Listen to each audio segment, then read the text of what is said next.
Hi, thank you so much for joining me today on Audiobook Connection. I'm Becky Parker Geist, and I'm excited to talk with you today about why it matters so much who's in control. And I want to just start off with a shout out to an author, Danny Kane, who wrote a book that I am currently reading, which is How to Resist Amazon and Why. And it has a lot of really great information in it. I am hoping to get him as a guest on the podcast in 2026. But for now, I want to talk about things that I've been very aware of, things that have frustrated me, and then also some further insight into why these issues actually matter, not only for our own personal economies, but for our larger economy as a whole, and for who we are as communities of people.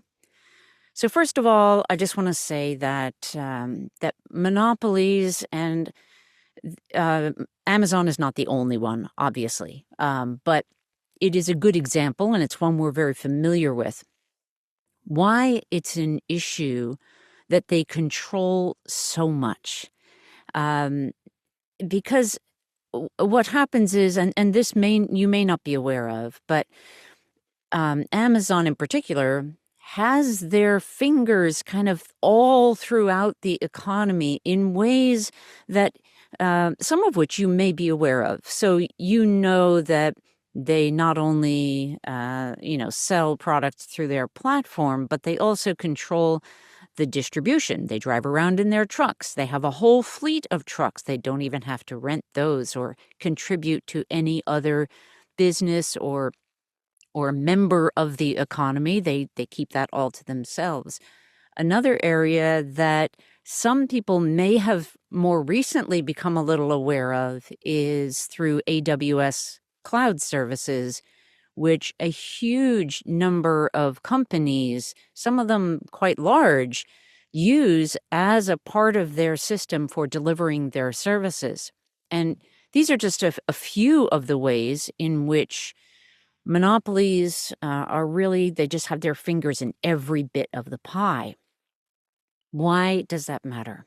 You might think, well, it's kind of streamlines everything. And, in some ways it does, but the damage that it does is that, again, they're helping only their own economy. So if we think about communities, let's just think, for example, about the community, the local bookstore. That we love those, right? Those are places where people can come in and spend some time, buy books, meet other people, meet authors. These are great community hubs, and all the business that is done through that local bookstore, just like with, through the local cafes and other businesses, they all contribute to that local economy. Well, now picture what happens when you have one company that is controlling all the aspects of, the sale from the point where a customer sees the product all the way through to where it's in their hands. There's no one else benefiting from that, right? It's all going to this one company. You can start to get a sense of how destructive that could be in the big picture. And in fact, one of the things that I more recently learned from reading this book is that books, because Amazon started with books. And why did they start with books? They started because they saw that that was a way that they could actually sell a lot of stuff quickly.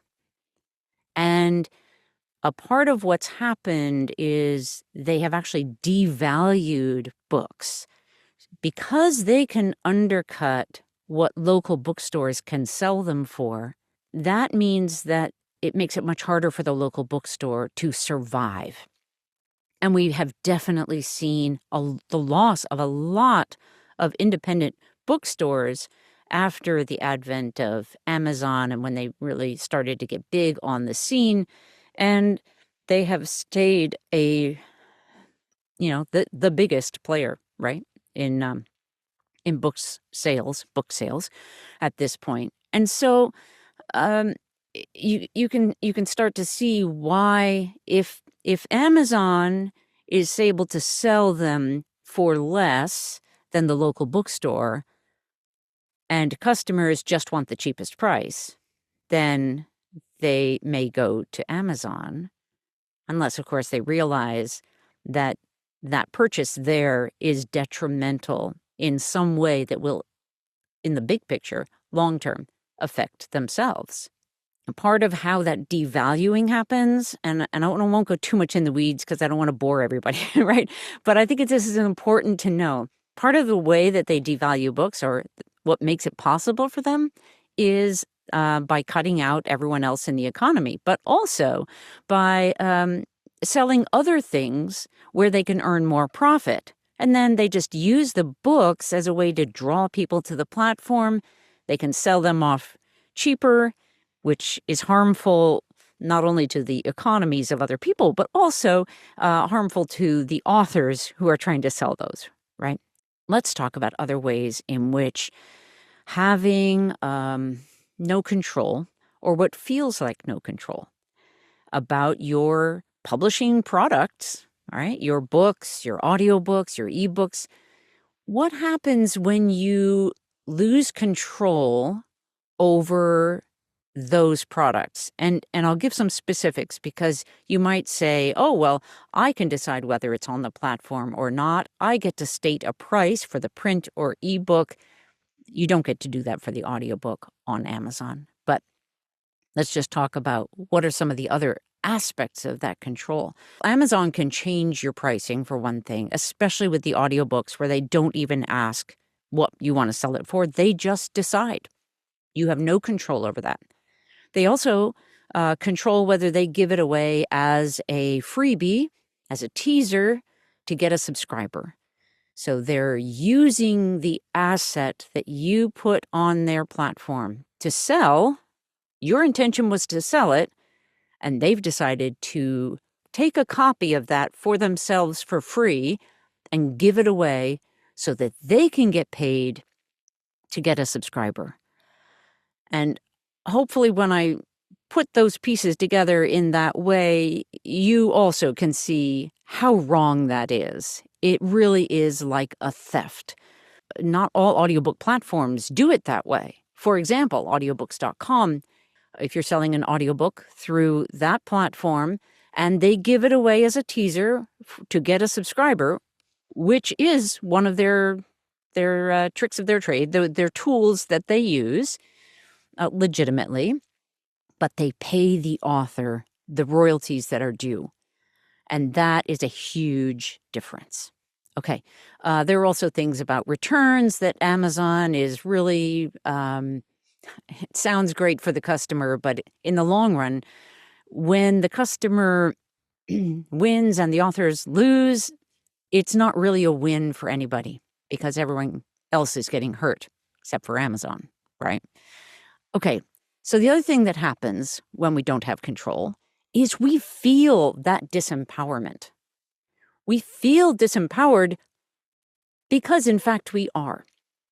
The control over, like, knowing who bought our audiobook, that might potentially to you sound like a small thing, but it's actually huge. And the retailers who gather that information when they make the sales, they understand how valuable that information is, and they don't give it up. So Amazon, as an example of that, but they are not alone. In fact, this is true across pretty much all audiobook retailers, that you're not going to get that customer information. Well, that can be a problem, because then it makes it harder for you to build your community. We always talk in the independent publishing world, especially at like Bay Area Independent Publishers Association, great organization, by the way. We talk about how important it is to build your platform, to do your marketing. And we are really kind of hobbled by this lack of control that we're given over the information that comes in from the sales of our books and audiobooks. Later in this podcast, I am going to talk to you about the solution for this problem. But right now, I just want to stick with what the problem is. So hang in there. Here's another thing, and this is very much from now the customer, the listener point of view. When we have a situation like with Amazon, where let's say that we want to make a statement as a customer. I want to make a statement about what I feel is right and wrong in the world, and I want to use my spending dollars, where I spend my money, to make that statement. So we see this most clearly in boycotts.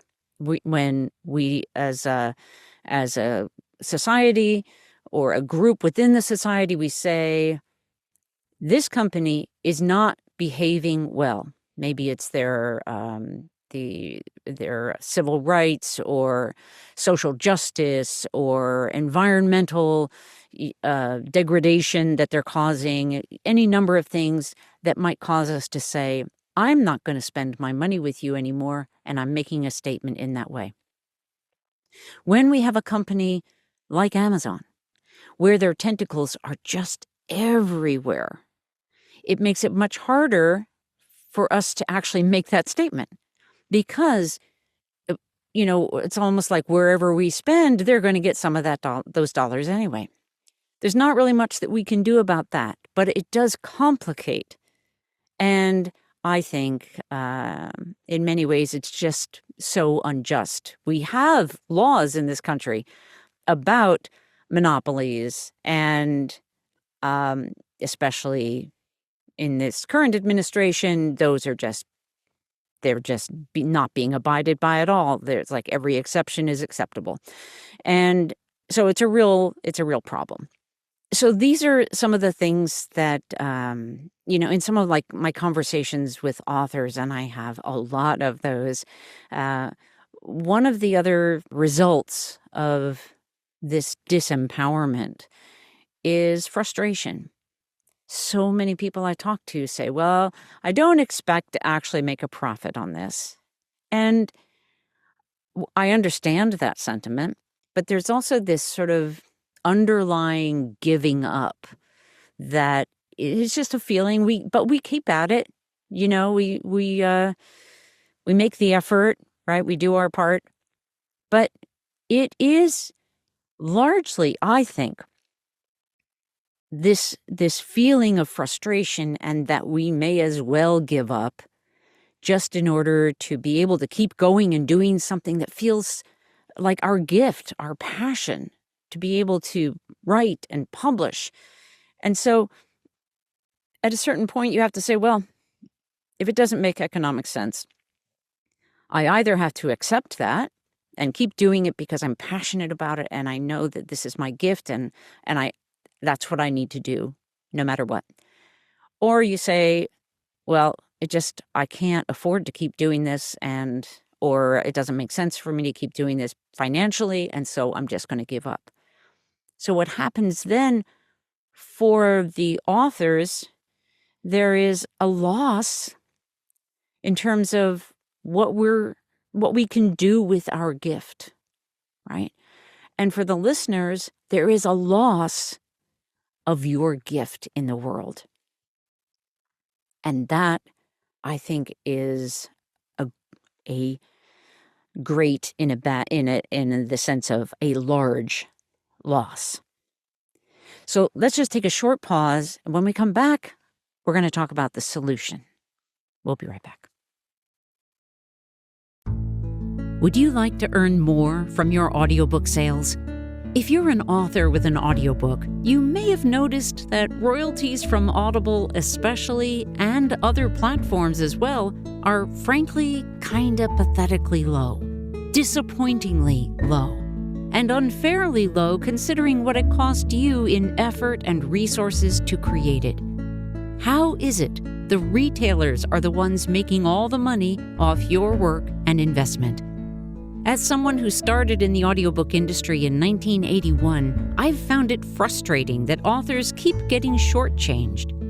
The good news is that Pro Audio Voices just launched Amplify Audiobooks, a direct sale audiobook platform for authors that puts you back in the driver's seat. Earn 65% of the gross sales price that you set. Compare that to the percentage of the percentage that retailers give. Run promotions on schedule whenever you want. Create coupon codes. Build community with your customers, since you'll know who they are and how to contact them. Work with a caring, responsive, supportive team to help you succeed all along the way. Get help with marketing. Get paid weekly. We're helping audiobook authors who are frustrated by painfully low royalties and the barriers that prevent them from managing their own products and customers. Amplify Audiobooks is a direct sale platform that enables authors to earn much higher royalties and have way more control. We're disrupting the audiobook industry by putting authors first. Get started today at proaudiovoices.app or go to proaudiovoices.com and click on the Distribution Amplify link. Join the movement. So let's get into what the solution is for these issues that I have now raised. This issue of control over your own audiobooks and books. And there are some areas where, there's not much that we can do. And there are some in which we can make a difference, and we can make a big difference. So what I propose to all of you who are listening, whether you are an author or whether you are a listener, I'm going to encourage you to make a bold choice. And that bold choice for an author is don't send customers to Amazon. Don't send them there. And you might say, well, how am I sending them there? And I'll tell you exactly how you're doing it, if you particularly are. But this is the way that it's so common. And this is common, I have noticed, even for authors who are writing about, they're like pro-democracy authors, who are writing about these issues, but they're still directing people, oh, well, go get the book on Amazon. If you have a website and you have a link to buy your book or your audiobook or your ebook on that website, which you probably do, and you should, but double check, where is the link sending them? When they click on the link, if they're going to Amazon, you can make a change. You could change it to bookshop.org. For example, you have a link on bookshop.org typically. Or there may be other platforms that you would prefer. It might be Barnes and Noble, or, maybe it's some other place. There are some others that are specific to independent bookstores. I'm not remembering right in this moment. But when it comes to your audiobook, which is my area of specialty, when it comes to your audiobook, you want to have your audiobook on Amplify, ideally. And if you're not on Amplify, then send them to a platform like audiobooks.com, for example, which is going to, or even the library link. The benefit to you and to your listeners, you're making kind of a double social impact. Now, here's the truth. So you might say, oh, but everybody buys from Amazon. And I have heard that an annoying amount of times, but it's not true. Not everybody buys from Amazon. Not everybody buys audiobooks from Audible. If it were true, then all these other platforms, and there are over 60 platforms, those platforms would not exist. And they certainly would not be thriving. So this assumption that everyone buys from Audible is just not true. Accept that, and then consider where you might like to send your audiobook listeners. Now, here's why I recommend that you get it onto Amplify Audiobooks as your number one place that you want to direct people. And that is that first of all, you're going to earn way higher royalties. So we were talking about the economies earlier in the episode. And your economy is going to be greatly benefited by people buying your audiobook on Amplify, because you're going to earn, typically it's like 2 to 4 times what the exact same sale for the exact same price, the exact same audiobook, if a listener buys it on Audible versus Amplify, is a huge, huge difference. So your return on your investment happens much quicker. So that's number one. And I'm speaking not only to authors here, I'm also speaking to audiobook listeners. And hopefully if you are an author, you also listen to audiobooks. So consider your own audiobook purchases and where you would like to make a difference. So the amount that you receive from the sale is just a way, way higher percentage. And so that makes a big difference. If you've been listening to my podcast, you have probably heard me say more than once that in terms of distribution, it's good to be wherever people are looking for their audiobooks. As a general rule, I would still say that that's true. However, we are also in a time when you may want to make a choice to not be shopping at Amazon or on Audible. And what if suddenly half the authors on Amazon just unpublished their titles there? I mean, just think of the impact of the message that would send. So, yes, broad distribution is, I think, smart, but here's another thing that I want you to consider. If you're on Amplify, where you can earn much higher royalties from each sale, you will also be able to build your community there and really build the economy of this locally owned small business environment for you and every other author and every other listener who is on the platform. We are a community together. So when you're on Amplify, you know who bought your audiobook, which you're not going to know from any of the other platforms. And again, this is a very valuable bit of information. Being able to build your author platform, is critical to your success.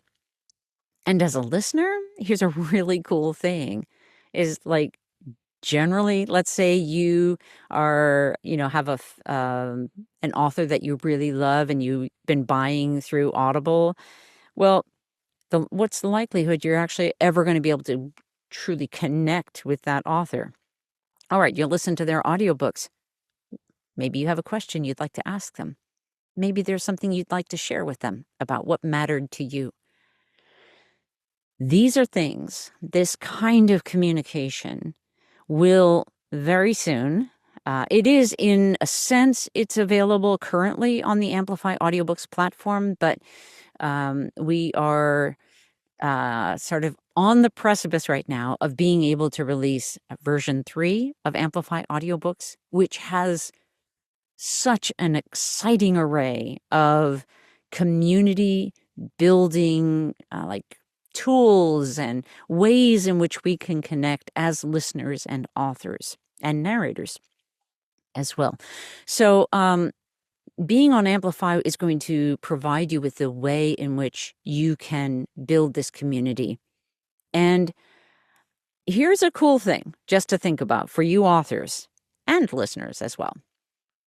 Let's say, for example, you're on Amplify, your audiobook is there, and you have people who are on your email list who prefer text. and they bought the print book. You can still invite them to Amplify audiobooks, and there are ways in which you can reward them, like invite them into the conversation about your audiobook. Um, and so just as I'll go into the weeds just a tiny bit for this piece.